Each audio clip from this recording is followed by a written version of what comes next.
নমস্কাৰ, মই চিকিৎসক পৰাগ হাজৰিকা, সুযোগ একুপ্ৰেছাৰ আৰু প্ৰাকৃতিক চিকিৎসক।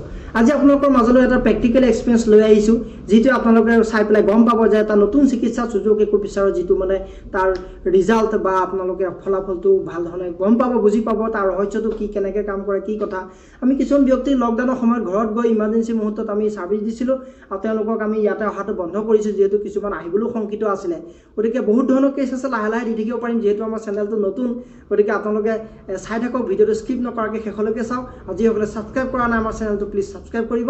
আহক আমি এতিয়া এই ভিডিঅ'টো আৰম্ভ কৰোঁ। কি লগাইছে এইটো?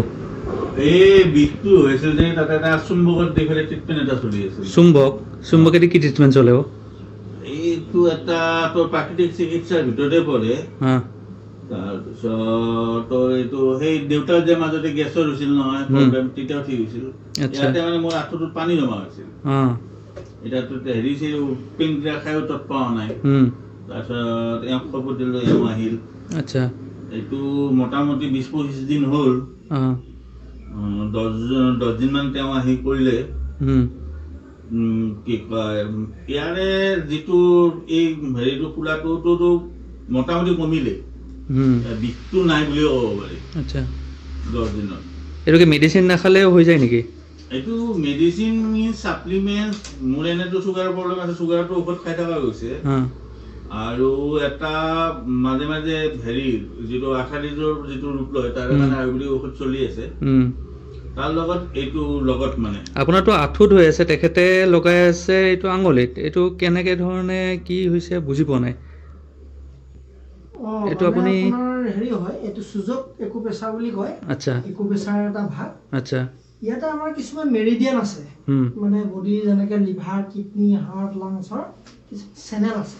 এইটো মানে আমাৰ ভিতৰৰ অন্তৰ্নিহিত যিটো মানে সূক্ষ্ম শক্তিটো চলাচল কৰা কিছুমান পথ মেৰিডিয়ান বুলি কোৱা হয়।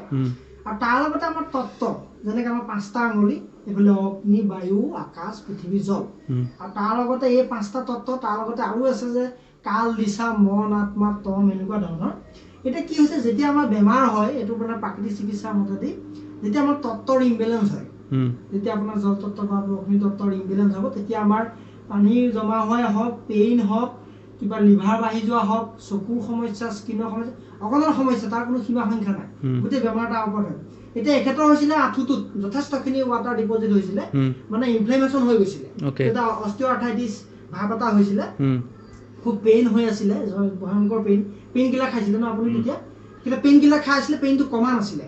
অৰ্থাৎ পেইন নকমাৰ কাৰণ হৈ গ'ল ইয়াত পানী যথেষ্ট জমা হৈ আছে, পানীটোৱে চেপা মাৰি ধৰি আছে, এটা ইনফেকশ্যন, বেক্টেৰিয়েল ইনফেকশ্যন এটা আহি যায়, বা তেখেতে অভাৰ কিছুমান কষ্টৰ কাৰণেও হ'ব পাৰে, লগতে ডায়েবেটিছ আছে, আৰু নিউট্ৰিচনৰ ওপৰতো কথা আহি যায়।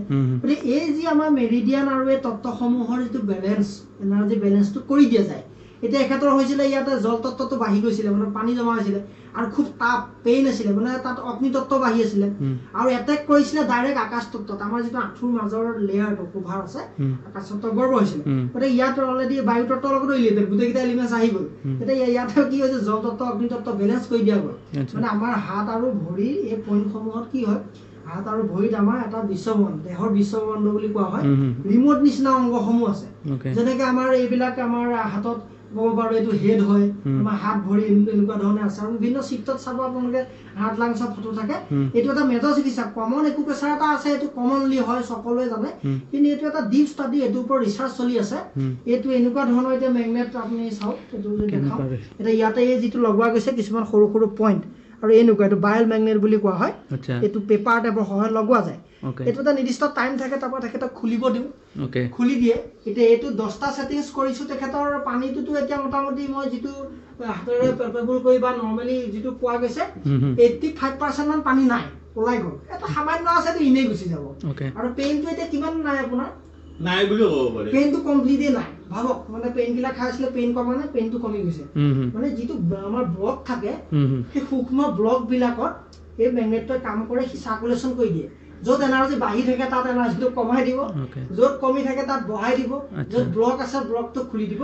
এই মেগনেটৰ কাম সেইটো। মানে আপুনি ক'ব বিচাৰিছে এইটো আপোনাৰ পেইন কিলাৰ নাখালেও মানে পেইন কিলাৰ খালে আপোনাৰ এইটো চাইড এফেক্ট কৰে, তো এইটো চাইড এফেক্টও নাথাকিব।